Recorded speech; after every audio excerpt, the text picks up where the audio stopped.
A continuación vamos a repasar la historia de la organización armada Hamás, responsable de la ofensiva del sábado contra Israel, a la que el gobierno de Tel Aviv respondió con la declaración de guerra total. Esto es un antes y un después en la relación entre la organización armada y el gobierno israelí. Para analizar esta cuestión contamos con nuestro especialista en historia de aquí de France 24, Álvaro Cordero. Bienvenido. Muchas gracias, Rosa. Precisamente, Álvaro, ¿cuáles son los orígenes de Hamás?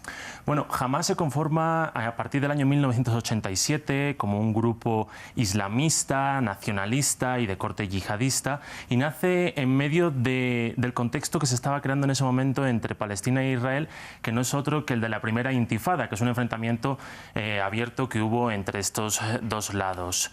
En este contexto, como les comentaba, hubo una persona, el jeque Ahmed Yassin, que decidió imitar una especie de partido similar al de los hermanos musulmanes en Egipto, pero trasladado a Palestina. Este partido, ¿qué es lo que buscaba? Bueno, además de tener un fuerte nacionalismo, buscaba ser una especie de contrapeso o alternativa a lo que representaba hasta ese momento Yasir Arafat y la Organización para la Liberación de Palestina, que tenía un corte más hacia el socialismo, más hacia el panarabismo, y bueno, esta era la alternativa que quería representar Yassin. Al contrario que los partidos de la Organización para la Liberación de Palestina, este partido, Hamás, se mostró muy crítico desde un inicio hacia algunas ramas que iban hacia la occidentalización, con ideas occidentales que tenía, por ejemplo, Arafat, y se mostró mucho más combativo también con respecto a la causa del conflicto palestino-israelí. Álvaro, hoy decíamos que el de este sábado fue un punto de inflexión por la cantidad de muertos civiles en esa ofensiva. Sin embargo, el crecimiento de Hamás viene desde hace tiempo, ¿no? Sí, aunque en unos inicios obviamente estaba siempre muy eclipsado por la figura de Yasir Arafat, a partir del año 1993 se firman unos acuerdos de paz en Oslo entre Israel y la Organización para la Liberación de Palestina, que llevó a Yasir Arafat a incluso reconocer a Israel como un Estado soberano e independiente.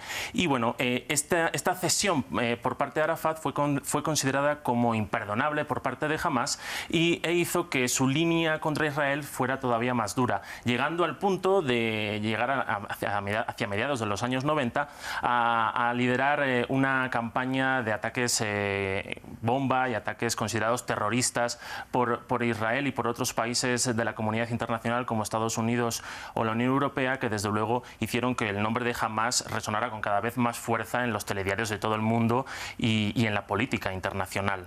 Y con la llegada del nuevo siglo, esta violencia continuó. Sí, así es. Con la llegada del nuevo siglo, esta violencia continuó por el hecho de que Hamás no considera que Israel deba de tener el derecho a tener un Estado propio y cree que la única solución que existe es la de crear un Estado palestino, únicamente un Estado palestino, no la solución de dos Estados, en el territorio que actualmente conforman Palestina e Israel. Este aumento de la violencia sobre todo se dio a partir de la segunda intifada, donde desde luego Hamás tuvo un papel muy protagónico y especialmente tomó protagonismo después de la muerte de Yasir Arafat en el año 2004. Todo esto a pesar de que algunos de los líderes más importantes de Hamás resultaron fallecidos después de varias operaciones del ejército israelí, también en ese mismo año 2004, y bueno, a partir ya de ese año Hamás empezó a tener cada vez más importancia en algunos territorios como la Franja de Gaza. Efectivamente, tiene el control de facto de esta Franja de Gaza. Álvaro, muchísimas gracias por este repaso de la historia de Hamás, como decíamos, un actor clave y protagonista de esta mortífera ofensiva del sábado que desencadenó esta nueva guerra declarada por Israel. Muchas gracias.